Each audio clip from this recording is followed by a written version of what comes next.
Peradaban dunia sebelum Islam.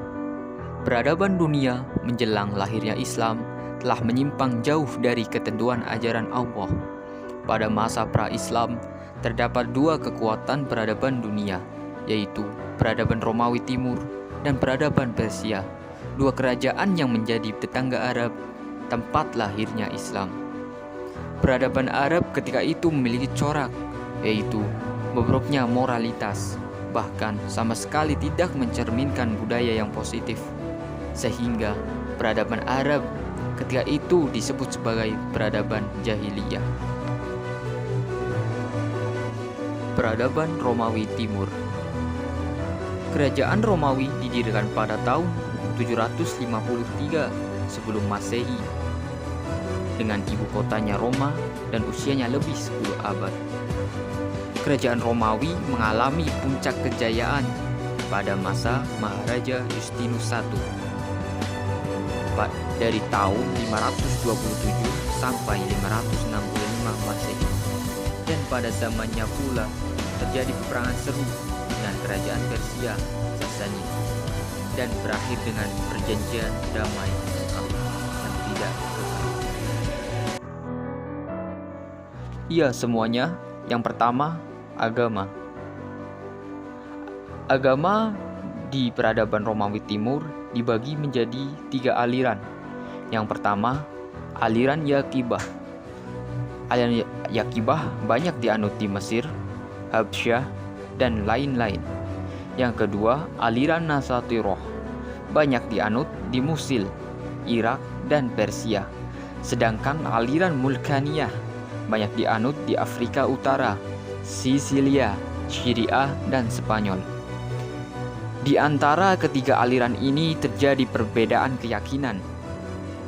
Aliran Yakibah sendiri berkeyakinan bahwa Isa Al-Masih adalah Allah, dengan pengertian bahwa Allah dan manusia bersatu dalam diri Al-Masih.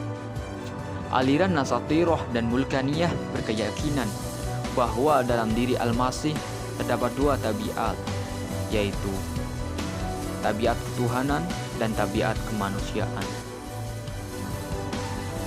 Perdebatan terus terjadi antara aliran Yakibah, Nasatiroh maupun Mulkaniyah, dan disitulah dilukiskan dalam Al-Quran tentang kepercayaan mereka itu. Firman Allah, Quran Surat Al-Maidah ayat 72.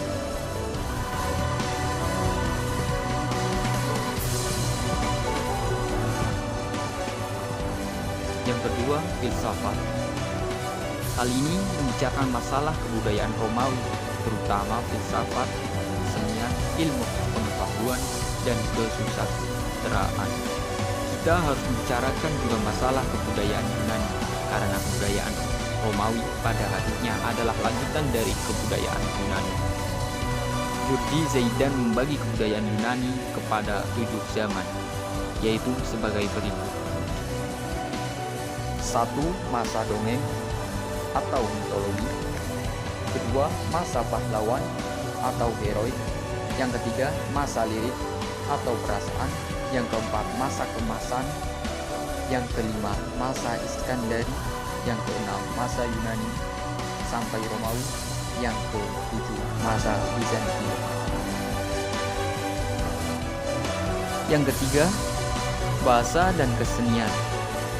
Dalam wilayah kerajaan Romawi memiliki 3 bahasa yang berpengaruh. Yang pertama, bahasa Latin. Yang kedua, bahasa Grek. Dan yang ketiga, bahasa Surian.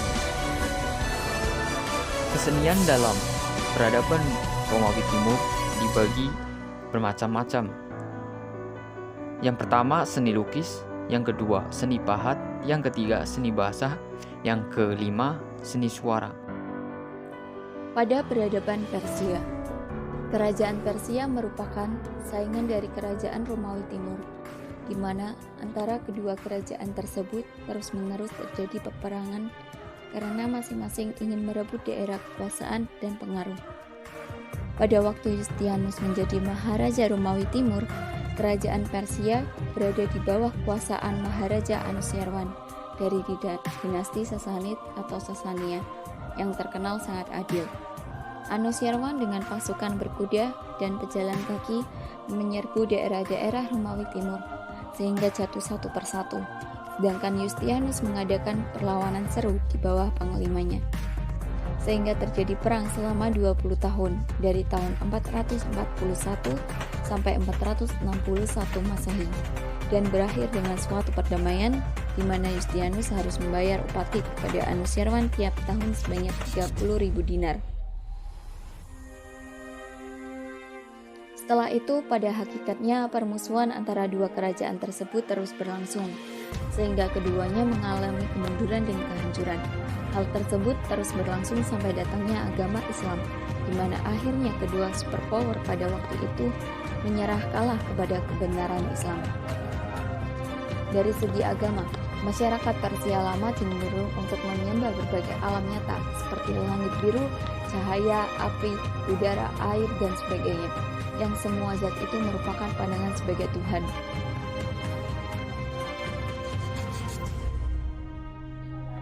Sebelumnya masyarakat Persia menyembah arwah orang-orang baik, dan setelahnya ajaran peradaban Persia, orang-orang menganut kepada 3 golongan.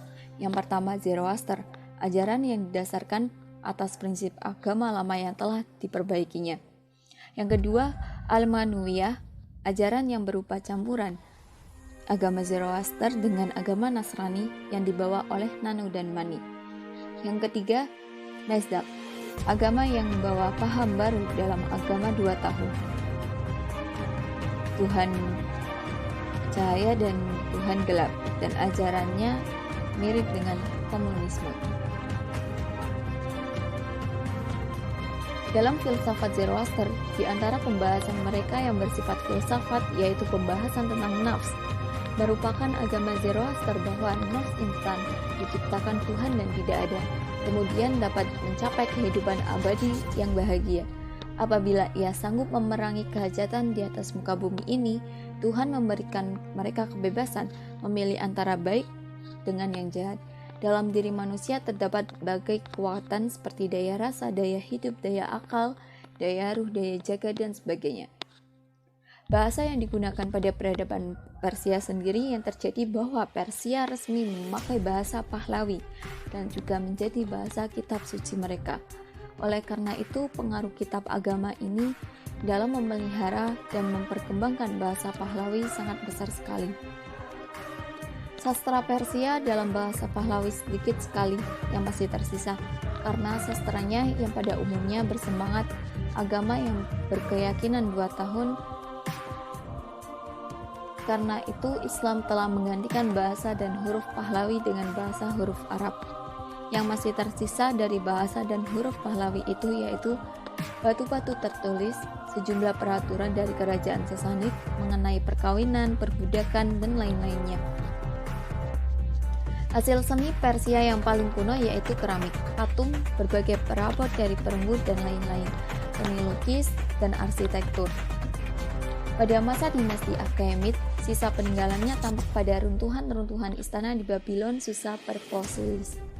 Yang kedua, masa dinasti Seleucus dan Arsaces sampai kira-kira 250 sebelum Masehi, di antaranya sisa-sisa peninggalannya Assyria, Tugu Peringatan atau Cus, istana-istana bergaya Iwan, dan lain-lain.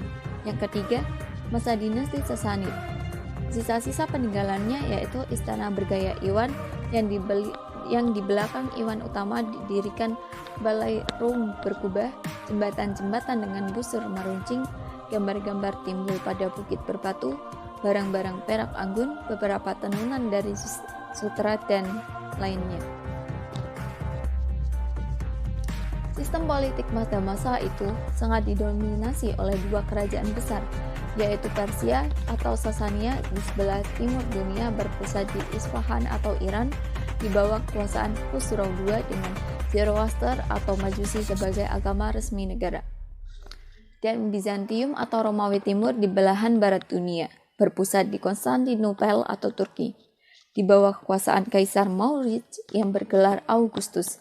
Keturunan Augustus I dengan Kristen berbagai agama resmi, kerajaan Persia atau Sasania adalah kerajaan turun-temurun dari penguasa beberapa belahan dunia yang sangat terkenal, yaitu Iskandar Zulkarnain, The Great Alexander atau Alexander yang Agung, yang setelah kematiannya kerajaan Persia atau Sasania terpecah belah menjadi beberapa kerajaan kecil karena berbagai faktor di antaranya perebutan kekuasaan, ketidakstabilan politik,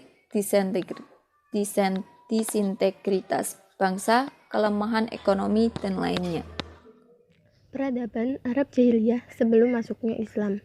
Negeri Arabia terletak di sebelah barat daya Asia dan merupakan semenanjung yang dikelilingi laut dari 3 jurusan, Laut Merah, Lautan Hindia, dan Teluk Persia.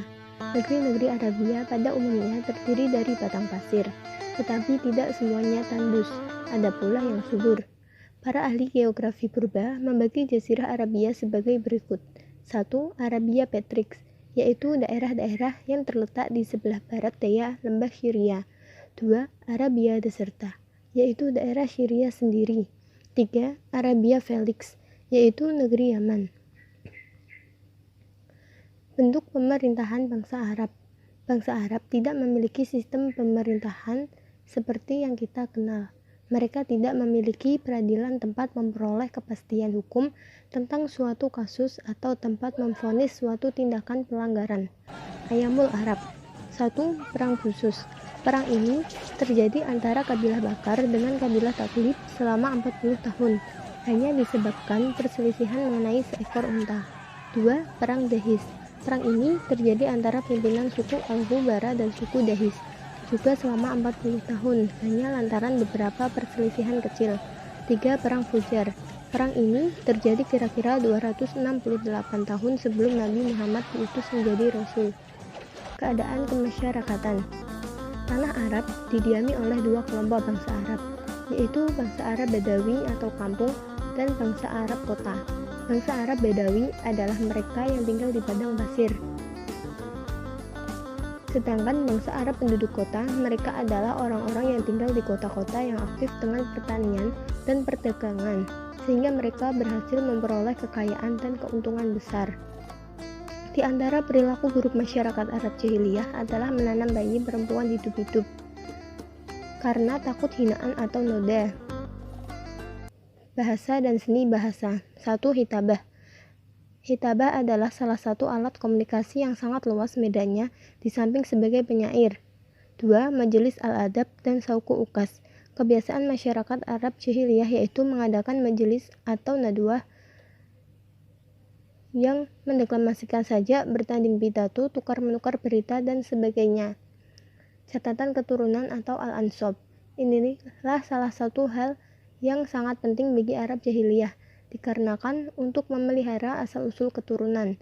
Bangsa Arab pada umumnya menghafal silsilah keturunannya, dan ini menyebabkan mereka memiliki kecakapan khusus dalam memelihara riwayat hadis. Keagamaan. Mayoritas bangsa Arab adalah menganut agama Watsani. Penyebar agama pertama ini di tengah-tengah masyarakat Arab adalah Amr bin Luhai al-Husyai. Ia orang yang pertama membawa patung dari negeri Syam ke Ka'bah. Sebelum Islam lahir, ada di antara bangsa Arab yang berpikir untuk melepaskan diri dari berhala dan kufarat. Mereka menganut agama Tauhid, yaitu agama Nabi Ibrahim alaihissalam. Agama ini disebut Hanif, yaitu kepercayaan yang mengakui Allah sebagai pencipta alam, Tuhan yang menghidupkan dan mematikan, Tuhan yang memberi rezeki, dan sebagainya. Di antara mereka adalah Umayyah bin Abi Salt, Waraqah bin Naufal, dan Qais bin Sa'idah. Berhala atau patung yang pertama mereka sembah adalah Hubal, dan kemudian mereka membuat patung-patung seperti Lata, Uzza, dan lainnya.